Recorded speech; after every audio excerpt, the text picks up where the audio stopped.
Bon, salut Gauthier, je suis très content de te voir. Ça fait un petit moment qu'on ne s'est pas vu et on se connaît depuis un petit moment maintenant.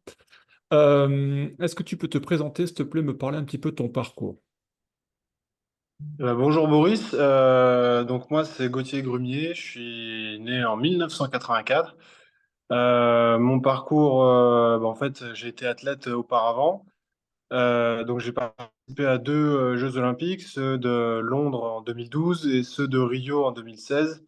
Et à Rio j'ai gagné deux médailles, la médaille de bronze en individuel et la médaille d'or par équipe. Parallèlement à ça, il y a aussi des championnats du monde et des championnats d'Europe. Et dans toutes ces épreuves-là, j'ai remporté pas mal de médailles en individuel et par équipe. Donc ça, c'était pour mon parcours d'athlète. Après les Jeux de Rio 2016, j'ai souhaité mettre un terme à ma carrière sportive pour passer à autre chose, et notamment entamer ma reconversion, ou plutôt ma conversion professionnelle. J'avais envie de passer dans le monde professionnel, dans la vie active vraiment. Mais j'avais toujours envie de rester dans le milieu de l'escrime, donc j'ai souhaité me convertir en tant qu'entraîneur. Et pour ça, je suis passé d'abord par la Fédération française de pentathlon moderne. Et j'ai accompagné les pentathlètes sur des championnats du monde et jusqu'aux Jeux en 2021 à Tokyo. Et on a remporté des médailles dans cette discipline-là, notamment aux championnats du monde et aux championnats d'Europe. Ça nous a un peu moins souri aux Jeux olympiques. Et puis après les Jeux de Tokyo, mon ancien entraîneur, mon ancien coéquipier est revenu de Chine. Donc Hugo Brie est revenu de Chine. Il m'a demandé d'être son adjoint dans le projet de l'EPOM. Et c'était une proposition que j'ai acceptée tout de suite, en fait. Il y a pas eu de débat là-dessus. Et j'ai commencé à travailler avec Hugues en septembre 2021, soit après les Jeux de Tokyo. Et ça s'est plutôt bien passé, parce que la première année, on a réalisé le doublé au championnat du monde, l'or individuel et l'or par équipe. On a fait des bons championnats d'Europe. On avait gagné le titre en individuel également et on avait fait une médaille de bronze par équipe. L'année dernière, en 2023, c'était un petit peu plus compliqué. On a eu des blessures à gérer. Malgré tout, on a réussi encore à faire deux médailles au championnat du monde. Donc une médaille de bronze en individuel et la médaille d'argent par équipe. Et ça nous a placé en position idéale pour se qualifier sur ces Jeux Olympiques de Paris sans avoir recours au wildcard. Et toi, quand tu étais au pentathlon, je te voyais travailler avec le SIC, c'est ça? Ouais, ouais, je travaille Et avec Michel Sicard. il faut dire que c'est quand même la référence des maîtres d'armes de l'escrime française. L'épée, c'était vraiment un king des maîtres d'armes. Enfin, on avait tout le monde, je voyais un énorme respect. Et je te voyais justement travailler. Je me disais, c'est bien, il apprend avec un bon gars. Bah, c'est vrai que quand tu as l'occasion de travailler avec des gens qui sont très forts, tu vas les saisir, ces occasions-là. Donc moi, on m'avait proposé à l'époque, où j'étais encore un petit peu athlète, j'ai passé des diplômes, et notamment celui du diplôme d'État supérieur, donc le DES GEPS, Escrime. Et c'était Michel Sicard qui faisait les cours, et notamment les cours en spécifique, parce que c'est ce que je voulais surtout intégrer, c'était le spécifique. Et notamment la leçon individuelle. Donc, ça a été des moments où ça m'a permis aussi de mieux comprendre ce que je faisais en tant qu'athlète pour pouvoir le retranscrire et le retransmettre en tant qu'entraîneur. Ça m'a permis aussi de me développer d'une certaine manière pour pouvoir aller jusqu'au bout de mes objectifs d'athlète. Et c'est vrai que, comme je te l'ai dit, hein, à travailler avec Michel Sicard, c'était quelque chose de super intéressant dans l'approche, dans la manière de verbaliser ce que je ressentais sur la piste, la curiosité, aller chercher ne pas hésiter à sortir de son champ de compétences ou de sa zone de confort et aller dans d'autres, explorer d'autres choses, notamment, tu vois, pour moi, le pentathlon moderne, quoi. C'est-à-dire que nous, on s'entraînait à 10 ou 12 heures par semaine, 12 heures vraiment quand c'était beaucoup. Et là, je passe dans une discipline où les athlètes ils s'entraînent 30 à 35 heures semaine. Donc l'approche de l'entraînement a été aussi complètement différente. Et c'était bien de voir ça, de découvrir ça, quoi. Donc oui, Voilà, travailler avec Michel, tu parlais ça de m'a ça. beaucoup appris. C'est quoi toi ta vision de l'escrime? Et en fait, tu essaies de transmettre quoi? Parce que tu as été un immense champion. Alors, le SIC, il a formé tous les plus grands champions depuis 2000. Enfin, voilà, il avait les générations, enfin, une génération magnifique. Toi, c'est quoi? Tu t'es approprié quoi? Et tu essaies quoi de transmettre, toi, aux gars là, avec qui tu donnes la leçon, avec qui tu entraînes les mecs que tu coaches? Bah, déjà, moi, j'ai été formé à une certaine rigueur technique et rigueur de décision. Donc, c'est quelque chose que j'ai retrouvé avec Michel Sicard. Et donc, notamment dans la manière d'entraîner. C'est des choses aussi que j'ai retrouvées avec Hugues Aubry ou Stéphane Ribot quand ils m'ont entraîné. Donc, finalement, c'était pas quelque chose enfin, où j'étais dépaysé, quoi. Et c'est comme ça que je conçois l'escrime, d'avant tout de la rigueur technique, de la rigueur tactique. S'il y a des choses qui paraissent faciles, mais qu'on n'est pas prêt dans l'ensemble pour exécuter l'action, ça sert à rien de le faire, on se suicide plus qu'autre chose, ou on se met en danger. Et pour moi, l'idée, c'est de pratiquer une escrime sérieuse où on évite la mise en danger, la mise en danger dans les prises de risque qu'on va prendre. Alors, c'est un petit peu redondant, tu vois, prise de risque et mise en danger, mais tu vas prendre, enfin, moi, je pense pas que tu puisses prendre un risque sans forcément te sacrifier, quoi. Et des fois, le risque que tu vas prendre, s'il est bien géré, si la prise de risque est bien contrôlée, derrière, tu es amené à être toujours bien en place pour amener tes contre-offensives ou tes défensives. Donc, c'est quelque chose où je suis assez tatillon là-dessus.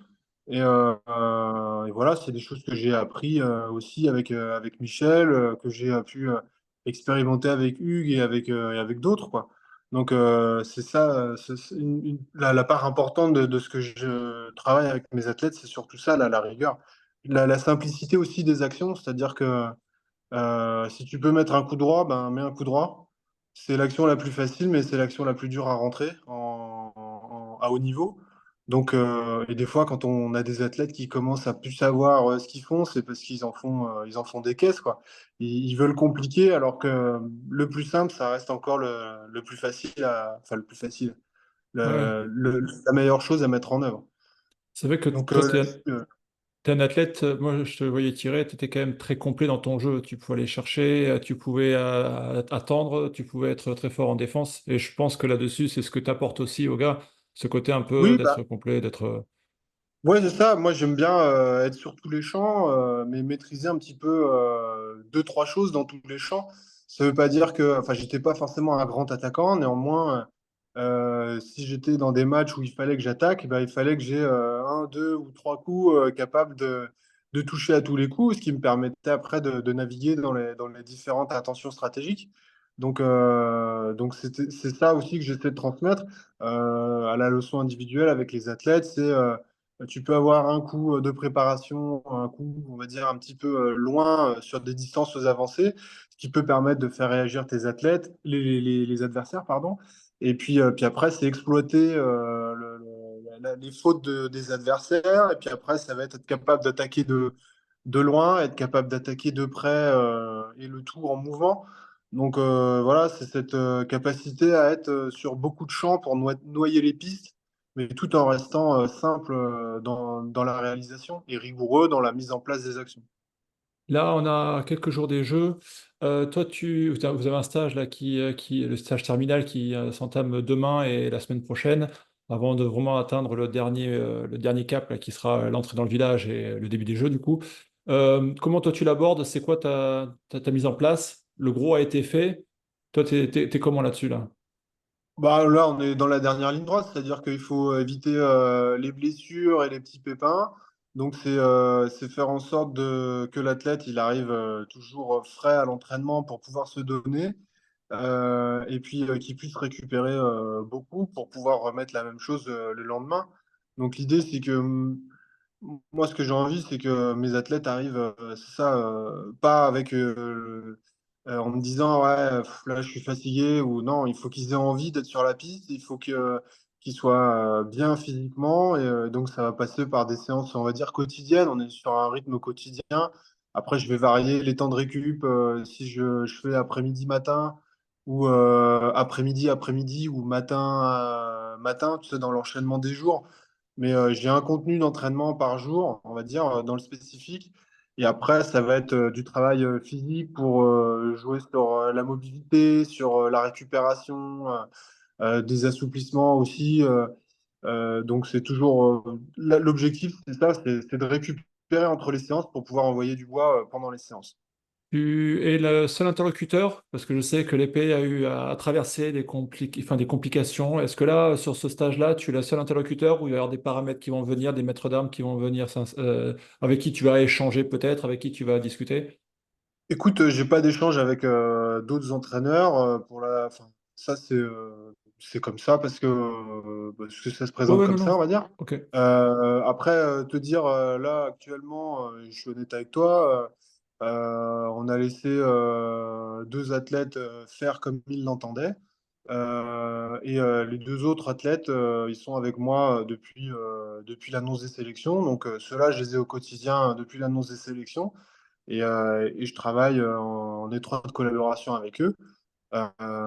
Et mon objectif, c'est de les rendre meilleurs, quoi, de leur transmettre tout ce que je peux leur transmettre, enfin, de mon expérience aux Jeux Olympiques, ce que j'ai raté à Londres, ce que j'ai mieux réussi à gérer à Rio, ce que j'ai pu voir quand j'étais entraîneur pour le pentathlon à Tokyo. Donc, c'est essayer de leur transmettre ça, c'est continuer à être exigeant avec eux sur les créneaux de leçons individuelles, et puis peut-être commencer à mettre en place des choses qui pourront leur être utiles pendant la compétition.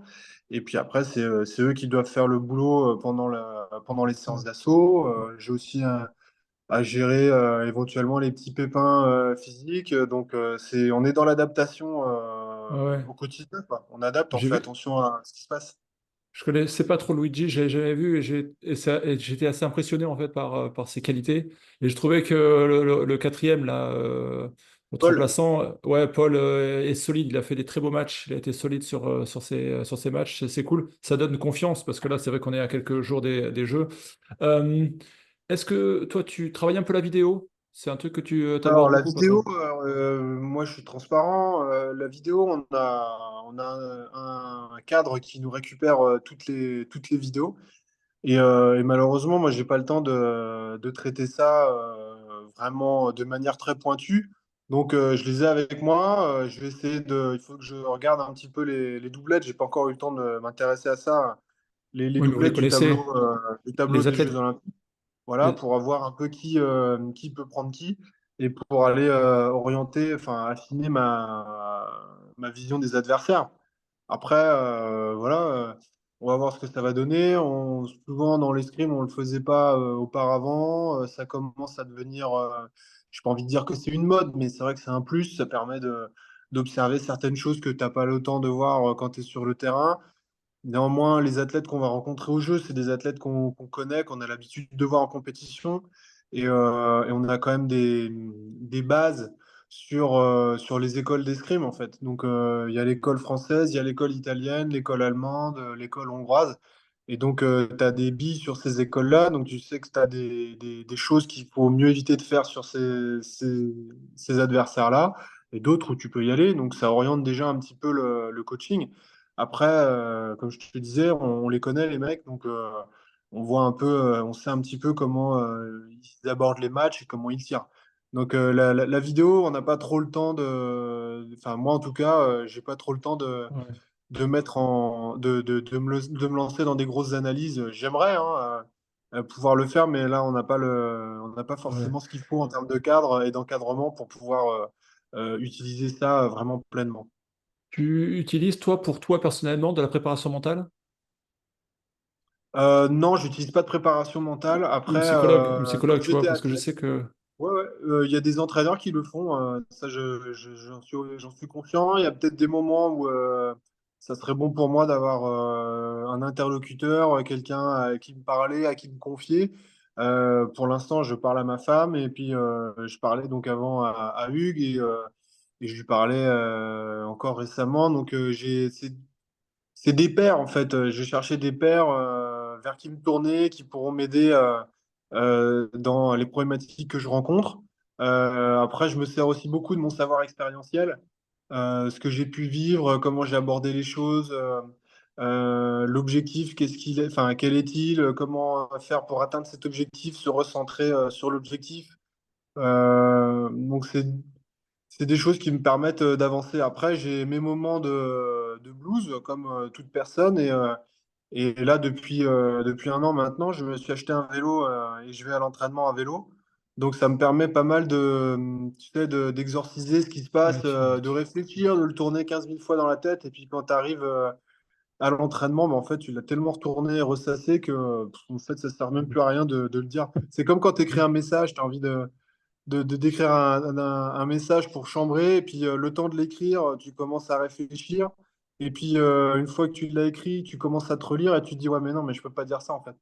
Donc tu t'arrêtes en cours de route. Donc ouais, voilà, je me sers, je me fais confiance. Après, je pense que ça serait intéressant de parler à quelqu'un là-dessus, mais c'est vrai que j'ai la démarche en tête, j'ai envie de le faire, mais j'ai jamais eu pour le moment j'ai pas envie de dire le courage, mais non, c'est mais vrai que j'ai jamais pris le temps de le faire, de sauter c'est le ça. pas et d'appeler quelqu'un. Est-ce que toi, tu peux me parler des gars de l'équipe de France, des mecs, est-ce que tu peux me décrire un petit peu leur profil technique, tactique? Tu sais, chacun. Bah alors écoute, nous, notre premier au point, donc c'était Yannick Borel, donc c'est le plus ancien de l'équipe. Il va avoir 36 ans au mois de novembre. Donc, bah, comme c'est le plus ancien, c'est celui évidemment qui a le plus d'expérience. Là, il va entamer ses quatrièmes Jeux Olympiques. Après, c'est donc quelqu'un qui fait il doit faire aux alentours du mètre 96, je crois. Ah, c'est un gros bébé, C'est hein, c'est un beau bébé, c'est un c'est bel un gros animal. gabarit. Il fait pas 1m96 pour 60 kilos. Il est un peu plus lourd que ça, mais bon, c'est quand même une belle carcasse physique, on va dire. Enfin, je sais pas enfin, je pourrais chercher d'autres Non, mais trucs, mais je te... ouais, c'est c'est une belle, vraiment c'est une quelqu'un qui belle est bête. impressionnant.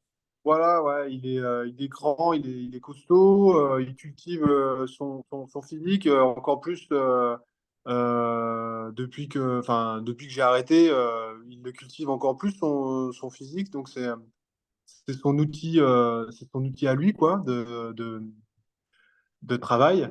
Et donc son jeu, il est basé sur le physique, sur la puissance physique, sur la pénétration de la pointe.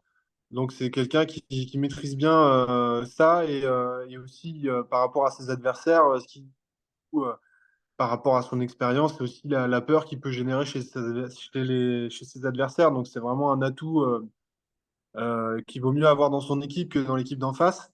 Et il est capable de générer la peur chez les adversaires, donc c'est ça qui est bien. Par équipe, il sera un atout important puisque jusqu'à présent, c'était le finisseur de notre équipe.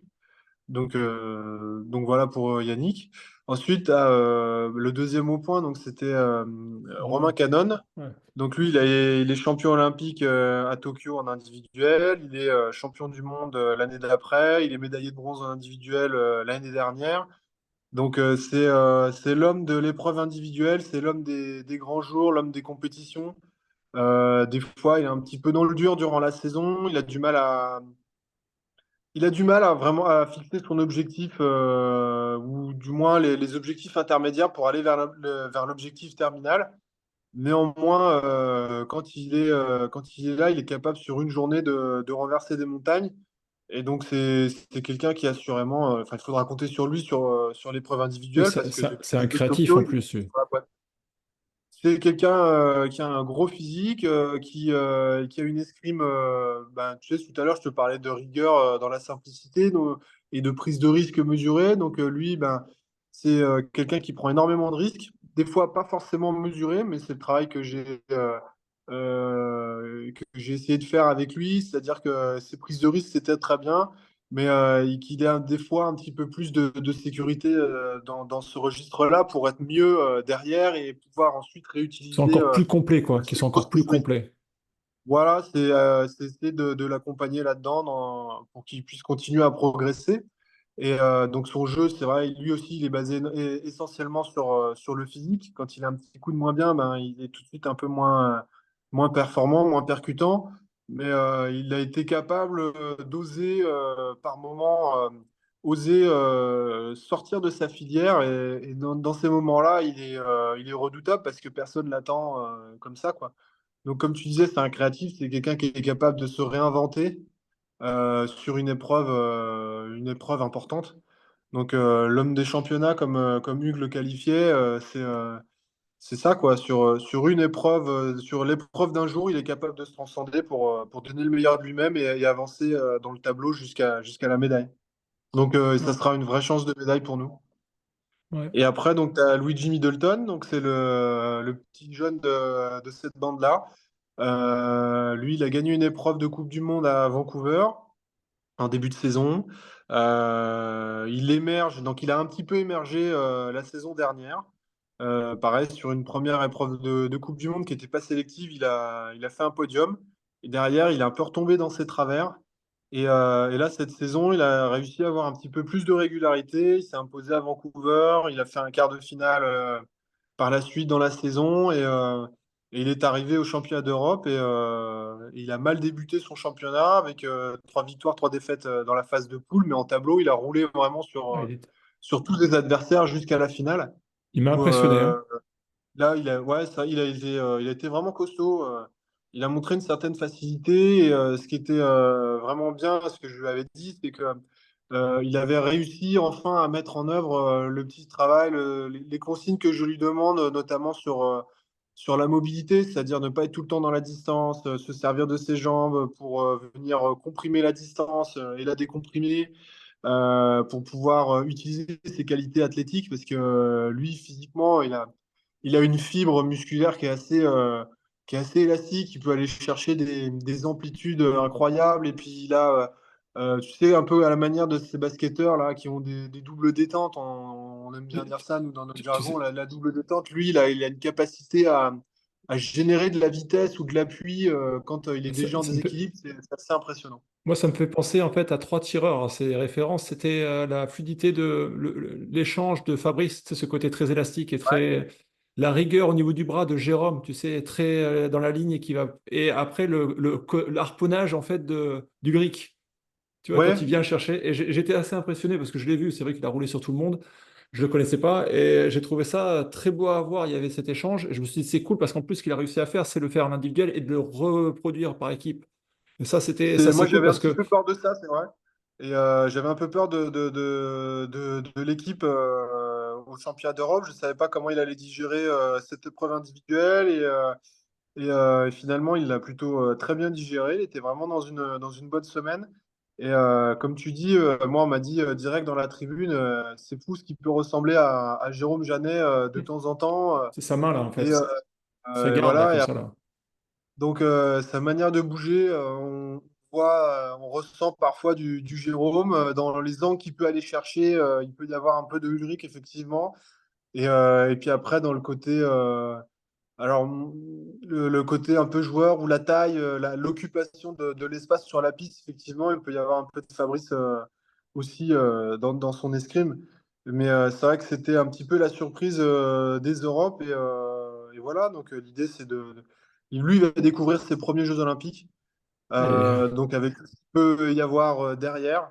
Et l'objectif par rapport à lui, c'est enfin, j'essaie de faire en sorte qu'il soit un petit peu à l'abri de toute cette pression à la fois populaire, à la fois médiatique et les attentes qu'il peut y avoir autour de lui, faire en sorte que bon, son objectif personnel, c'est le sien, il lui appartient, il n'est pas obligé de le crier sur tous les toits et de travailler à réaliser son objectif personnel. Donc voilà, on s'entend bien, j'ai beaucoup travaillé avec lui sur l'Olympiade. Il a eu du mal à se mettre au travail au départ. Il était présent, il a fait ce qu'on lui disait, mais il avait du mal à faire, tu sais, le lien, la transition de lui-même.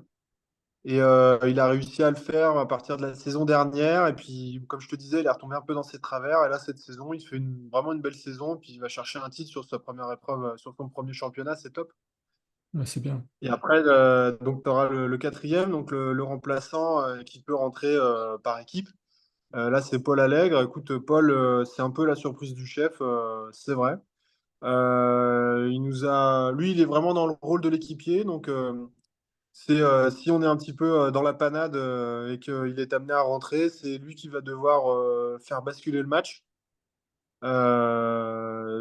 C'est quelqu'un qui, je pense, est capable de le faire. Les championnats d'Europe, il a montré qu'il n'était pas là par hasard, par équipe, puisqu'il a vraiment fait une très belle prestation. Avec Luigi, il s'entend de mieux en mieux au fil des stages et au fil des entraînements en commun avec lui.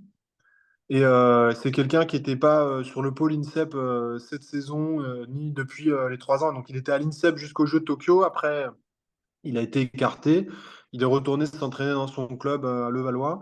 Et il a émergé à Heidenheim cette saison. Et par équipe, il a montré une belle prestation, ce qui fait que il a été sélectionné pour ce rôle-là. Donc voilà, donc c'est C'est quoi? C'est vraiment. un joueur, il est comment plutôt sur la piste, lui? Comme je l'ai C'est vu tirer, quelqu'un j'ai qui trouvé est, qu'il... il est créatif, il est contre-offensif, il est capable d'attaquer, il est un petit peu dans tous les registres et Ok. il a un gros jeu offert. Donc il a un bon jeu de seconde intention avec des contretemps. C'est vraiment très intéressant et c'est très utile dans des moments où on est mené et où on a besoin de recoller au score. Rapidement, est-ce que toi, tu peux me donner des favoris, 4-5 favoris, en dehors des Français, bien entendu, étrangers pour toi, et Alors, qui est-ce qui touche ouais. au plus haut? Bah, moi, je pense que le Hongrois Siklosi, il devrait faire partie du dernier carré. Cette saison, il me semble qu'il a gagné au moins une ou deux épreuves de Coupe du Monde, si c'est pas C'est trois. c'est un Donc, gros physique pour aussi, lui, hein. moi, ouais, c'est une marmule. Il fait plus d'1,90 m. Il est vraiment costaud. Il paraît pas vif, on dirait un nounours. Néanmoins, quand il est sur la piste, il est capable de super changements de rythme et c'est la rigueur technique hongroise. C'est le jeu hongrois dans sa plus pure tradition, avec un petit peu plus de mobilité qu'auparavant. Donc, pour moi, lui, il peut être dans le dernier carré sans problème, avec son compatriote Koch, qui lui est champion du monde en titre. Les deux seront, je pense, bien placés. Après ça, t'as le japonais Kano.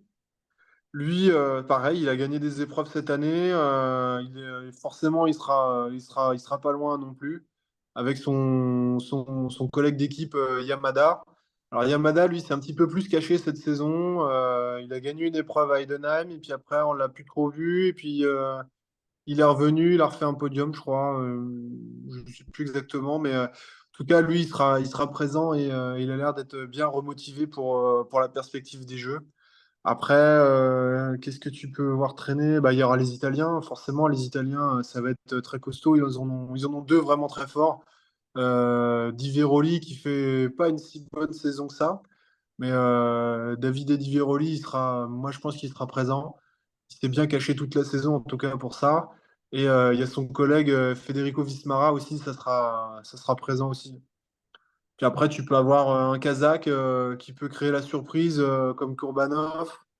Ça va être après plus des individualités qui seront présentes. Mais je pense que parmi Italie, Hongrie, Japon, France, tu peux trouver des candidats Ouais, c'est sérieux ça. pour la médaille. Et après, bon, l'épée, c'est tellement ouvert que des gens qui sont un petit peu sous les radars peuvent se révéler ce jour-là. Et ça a C'est le toujours été cas un peu le de... cas.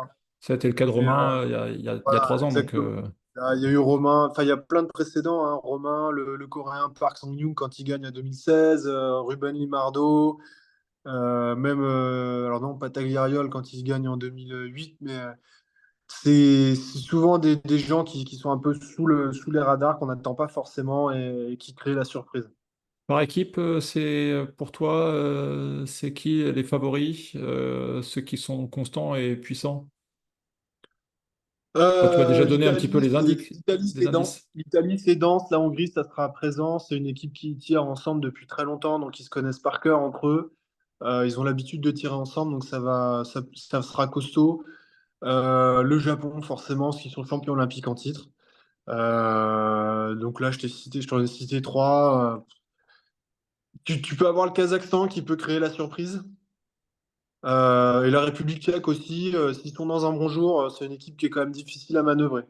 Vous êtes classé combien, vous? Nous, on est en tête du classement mondial et on s'est qualifié dans la première position pour les Jeux. Et ça permet de pouvoir ouvrir un tableau plus facile déjà sur le premier tour, au moins, parce que Bah, sur le après, quoi qu'il papier, arrive, ouais, sur le ouais. papier, je suis d'accord avec toi. C'est vrai que tu prends la nation la moins bonne sur la période de qualification. Après, nous, enfin, nous, c'est pas on risque, c'est on va prendre l'Égypte en quart de finale. L'Égypte, c'est un jeu, il faut faire attention, il faut tirer les jeux et pas tirer les personnes. En face, c'est des athlètes un peu roublards, qui n'hésitent pas à jouer avec les règles, qui vont tout faire pour nous faire vriller et nous faire sortir du match. Et justement, à nous de rester sérieux et de tirer les problématiques qu'ils nous posent, du moins techniques, tactiques, et pas tirer et tomber dans le registre de je vais lui faire mal ou il faut absolument que je le tape. Il faut qu'on fasse notre match tout en étant sérieux pour pouvoir s'imposer sur cette équipe-là. Toi, quand tu es en compétition, tu as des habitudes, et quand tu es sur la piste, enfin, quand tu es à côté des athlètes, est-ce que tu es, plutôt. T'as une mécanique ou tu t'adaptes à chaque athlète parce que tu sais que lui, il faut plus le mettre en confiance? T'as des habitudes ou pas? Je vais essayer oui, en fait, j'essaie d'être. Euh, Comme je les ai coachés quand même pas mal depuis 3 ans, il y a des choses, je sais, ça marche et d'autres, ça marche moins bien ou pas du tout. Donc après, tu essaies d'accompagner par rapport à ça.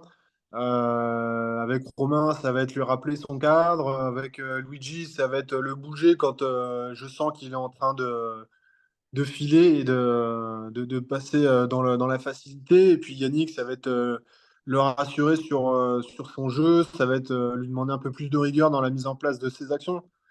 Donc voilà, après, c'est des choses qui rapidement se retrouvent. Après, dans la posture derrière, il faut pas que j'arrive, il faut que je montre du calme pour qu'il soit capable de pouvoir être serein derrière et puis aller chercher les solutions. Les solutions, souvent, ils les ont d'eux-mêmes. Après, à moi de les aider à aller dedans ou s'ils font fausse route, les remettre sur la bonne voie. Mais après, c'est eux qui font la performance. Et c'est à eux aussi de prendre leurs responsabilités, de pas tout attendre derrière. Mais si je peux les aider à accélérer le processus pendant le match, c'est à ça que je sers. Tu sais, c'est vrai que quand tu es dans l'équipe, tu as toujours un partenaire qui donne des conseils, des consignes. Est-ce que toi, c'est OK pour toi ou tu essayes justement de canaliser pour que. Enfin, toi, tu l'as Écoute, vécu toi aussi. Tu sais, tout le monde l'a ouais. vécu en tant qu'athlète. Alors nous, quand on a repris l'équipe avec Hugues, on a vite vu que sur le banc par équipe, c'était un peu la foire. Tout le monde parlait, tu avais l'entraîneur qui parlait, tu avais un athlète qui parlait, l'autre athlète qui parlait, tout le monde disait tout, et en fait, c'était pas clair, c'était pas audible pour le mec qui était sur la piste. Il y avait beaucoup, beaucoup d'informations, beaucoup trop d'informations qui étaient données à l'athlète sur la piste. Donc, on a souhaité avoir une organisation sur le banc qui permette de hiérarchiser un peu la manière dont va circuler l'information. Et c'est là qu'on a eu l'entraîneur Hugues au départ qui prenait la piste, donc qui était devant sur le box. Dans le box, c'est lui qui parle à la piste, c'est lui qui donne les infos. Et après, sur le banc, il y avait l'adjoint, donc en l'occurrence moi, qui devait faire un peu le lien avec celui qui sortait du match et repréparer un petit peu le match d'après et puis discuter de choses et d'autres pour les aider dans ce processus-là. Après, on n'interdit pas on n'interdit pas la transmission d'informations. Ce qu'on aime bien et ce qu'on trouve plus pertinent et plus percutant, c'est que l'information, elle transite par nous. Souvent, ils ont la bonne info, on voit la même chose, et c'est une question d'instant avant que nous, l'entraîneur, enfin moi, l'entraîneur en charge de la piste, donne l'information. Mais bon, après, ce qui est rassurant, c'est ce que tu penses, entre guillemets, ça arrive du banc. Donc, c'est là où tu vois qu'on est quand même un petit peu sur la même philosophie de match. Mais, J'ai voilà, le travail, le gros du travail, ça a été d'un petit peu de nettoyer la manière de diffuser les informations vers la piste. j'ai Et une ça, c'est question quelque chose qu'on a réussi à faire. parce que je l'ai vécu, je l'ai expérimenté avec vous, avec toi à Rio. Est-ce que, par exemple, s'il y a deux Français qui tirent, qui est-ce qui va t'accompagner? Tu sais, en même match, parce que à ce moment-là, je sais que toi, tu étais coaché par Hugues et c'était Rudy qui coachait Dany. Et Ouais. comment vous vous Non, organisez qui à ce coachait. moment? Ah oui, oui, oui, oui, il y Et avait qui ça au coachait premier match. à ce moment-là. Et Et j'avais vu après, en c'est. fait, Ouais. ouais, et là, comment vous organisez vous? Il y a une organisation parce qu'à un moment donné, tu vas pas pouvoir te dédoubler, donc il faut qu'il y ait. Bah, nous, la logique, c'est d'avoir toujours un entraîneur derrière un Français qui tire. C'est une logique qu'on arrive à mettre en place avec le staff de l'épée d'âme, qu'on a Ok. réussi à mettre en place sur l'Olympiade parce que on a souvent des compétitions maintenant hommes et dames en même temps sur le même lieu. Donc, quand on avait besoin, on faisait appel à Hervé Faget et à Lionel Prunier. Et en fait, cette manière de faire, elle va perdurer là pour les Jeux Olympiques. C'est-à-dire qu'ils se connaissent. Hervé, il connaît bien l'épée depuis longtemps. C'est un ancien athlète de haut niveau. Il connaît les adversaires puisqu'il a travaillé aussi en Suisse. Donc il sait de quoi il parle quand il parle d'escrime. Lionel Prunier, c'est pareil, c'est l'école Saint-Gratien. Donc c'est très fort techniquement et dans l'approche du jeu. Donc c'est des gens, j'ai entièrement confiance en eux. Et ils pourront m'aider dans le coaching sur les jeux. Si d'aventure il y a un, deux, ou enfin s'il y a deux ou trois Français qui tirent en même temps, il n'y aura aucun Français qui sera tout seul sur la piste. Après, la répartition, elle se fera en fonction du moment, je sais, en fonction de l'adversaire. Là, je sais pas, je verrai, je peux pas te dire à l'avance ce qui va se passer. Comme je te dis, j'ai pas encore mis mon nez dans le tableau. Et puis après, quand j'aurai regardé un peu comment il va s'organiser ce tableau, je pourrais avoir un peu plus de billes sur comment je vais faire. Mais voilà. Ça, je posais la question, même à l'épée, ça n'influe pas beaucoup. L'arbitrage, il est OK là pour l'instant? Ça, c'est un truc qui glisse plutôt bien pour vous? Écoute, moi, l'arbitrage, je me rends compte que quand je coach, j'ai finalement peu de problèmes avec les arbitres. Et des fois, je suis pas forcément d'accord sur certaines choses, et puis après, on discute avec l'arbitre et on comprend sa logique, donc ça, c'est plutôt bien. On a toujours essayé avec Hugues de travailler avec les arbitres, c'est-à-dire de ne pas se mettre en opposition avec eux, de discuter avec eux, de comprendre leur manière de faire, la manière de voir les choses, les actions. Ça nous a aussi permis de nous replonger un peu plus dans le règlement et ce qu'on a le droit de faire et pas faire par rapport à notre tenue, on va dire, nous, les entraîneurs d'épée, par rapport aux entraîneurs dans les autres armes, c'est un petit peu le jour et la nuit. Nous, dès qu'on se lève de notre chaise, on peut se prendre un carton jaune. Quand on regarde dans d'autres armes, c'est un petit peu plus la foire. Néanmoins, enfin, chaque spécificité a chaque spécialité, on va dire. Mais l'arbitrage, on n'a pas de problème. Notre problème, c'est parfois la manière dont on demande les choses, comment ça peut être perçu, le langage corporel. Quand ton athlète il est dans un match tendu, qu'il y a une décision qu'il estime pas juste, c'est la manière dont il va s'adresser à l'arbitre. C'est surtout là-dessus où on a du travail à faire. Donc voilà, on essaie de calmer l'athlète sur place et puis d'essayer de comprendre la décision qui est prise. Et puis après,